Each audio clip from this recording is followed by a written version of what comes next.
Perkenalkan, nama saya Regina Theodora Berplawi, NPM 2415010040. Saya dari kelas 11A22, semester 3. Di sini saya akan menjelaskan apa itu keterampilan berbicara.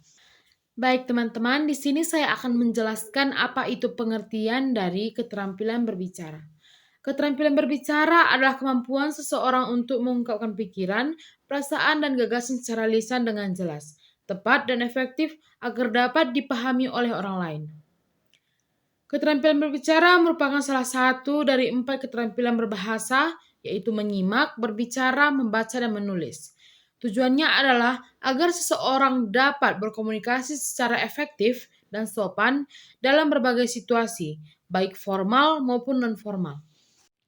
Nah, sekarang jenis-jenis keterampilan berbicara, yaitu seperti berbicara informatif. Contohnya bagaimana kita menyampaikan informasi mengenai misalnya seperti presentasi kita. Nah, sekarang berbicara persuasif, yaitu membujuk atau meyakinkan orang lain.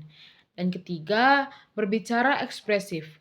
Bagaimana kita mengungkapkan perasaan kepada orang lain, yaitu misalnya bagaimana kita bercerita tentang kehidupan kita, bagaimana kita bercerita dengan situasi kita. Nah, itu adalah salah satu tentang berbicara persuasif.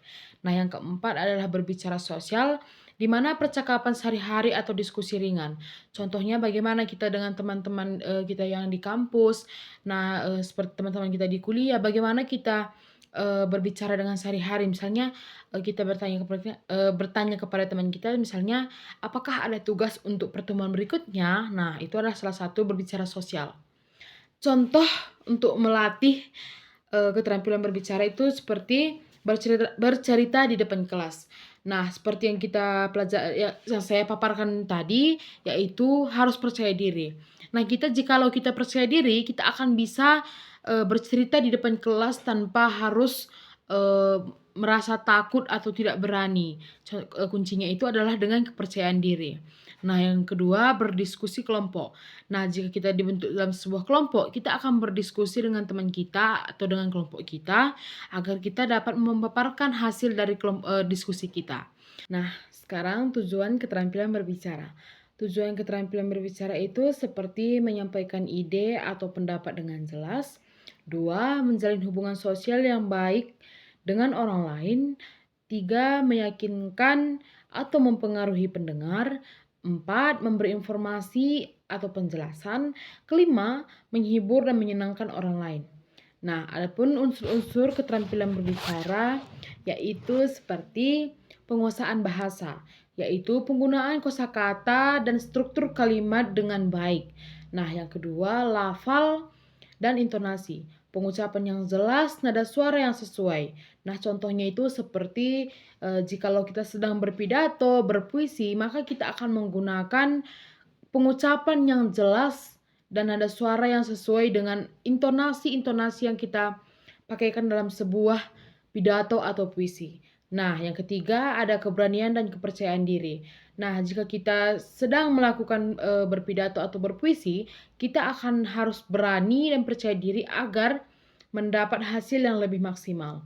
Nah, yang keempat ada kemampuan menyusun isi pembicaraan secara teratur. Di dalam sebuah kalimat atau puisi, kita harus mengikuti struktur dan menyusun bagaimana kita akan mengungkapkan atau membacakan atau mempuisikan sebuah puisi kita dengan baik dan pembicaraannya yang teratur. Nah, sikap tubuh atau gestur dan kontak mata yang baik. Nah, jikalau kita berpuisi, jikalau judulnya itu tentang kesedihan, maka kita akan membuat kontak mata atau tubuh yang sesuai dengan isi dari puisi kita. Nah, sekarang poin kelima yaitu contoh kegiatan untuk melatih keterampilan berbicara seperti bercerita di depan kelas, berdiskusi kelompok, melakukan wawancara, membacakan puisi atau pidato, dan bermain peran atau contohnya seperti drama. Nah, dari contoh tersebut kita akan dapat melatih bagaimana agar kita dapat percaya diri dalam suatu melakukan pendekatan berbicara, yaitu keterampilan atau keterampilan berbicara. dengan kunci utama yaitu dengan rasa percaya diri. Nah, jika kita percaya diri dalam melakukan hal apapun dan kita akan dapat memuaskan hasil dari kepercayaan diri. Nah, contohnya jika kita bisa melakukan berpidato atau berpuisi dengan percaya diri tanpa ketakutan, maka hasil yang kita harapkan akan juga bisa mendapatkan hasil yang cukup begitu. Jika kita presentasi atau membacakan pidato atau puisi dengan rasa yang tidak percaya diri, maka hasil yang kita keluarkan itu tidak akan sesuai dengan apa yang kita harapkan.